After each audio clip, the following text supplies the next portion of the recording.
एक समय की बात है, त्रेता युग के अंत के बाद, जब समय की धाराएं शांत हो चुकी थीं। बलि राजा अपने पाताल लोक में ध्यान मग्न बैठे हुए थे। एक गहरी शांति उनके चारों ओर फैली हुई थी। तभी अचानक भगवान हनुमान जी का दिव्य तेज वहां प्रकट हुआ, जिसने मानो आकाश को सुनहरी रोशनी से भर दिया। उनकी उपस्थिति ने संपूर्ण ब्रह्मांड में एक अद्भुत ऊर्जा का संचार किया। हनुमान जी ने अपनी शक्ति से भरी आवाज में कहा, राजन, मैंने सुना है कि आप समस्त लोकों के ज्ञाता हैं।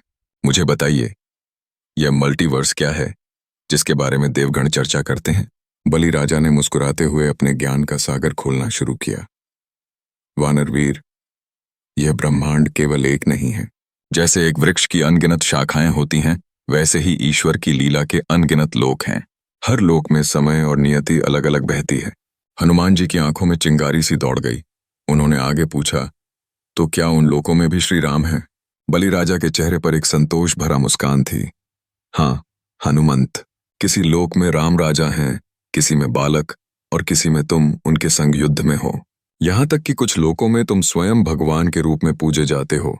यह जानकर हनुमान जी ने अपनी आंखें बंद कर लीं और कहा, अद्भुत है यह ईश्वर की माया। तो हर लोक में भी उनका नाम ही सत्य रहेगा। बलि राजा ने सहमति में सिर झुकाया और कहा, हाँ, हर ब्रह्मांड में भिन्न रूपों में वही सत्य, वही प्रेम, वही राम है। इस अद्भुत संवाद के दौरान दोनों दिव्य पुरुष मौन ध्यान में बैठ गए। उन्हें विभिन्न लोकों की कल्पना करने में सच्ची सुख प्राप्ति हुई।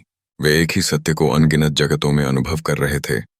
इस विशाल ब्रह्मांड की अनंतता के बीच उनकी आत्माओं ने एक दूसरे से मिलकर ईश्वर की प्रेममय लीला का आभास किया। यहाँ समय और स्थान की सीमाएं मिट गईं और केवल राम का नाम पूरी सृष्टि में गूंजता रहा।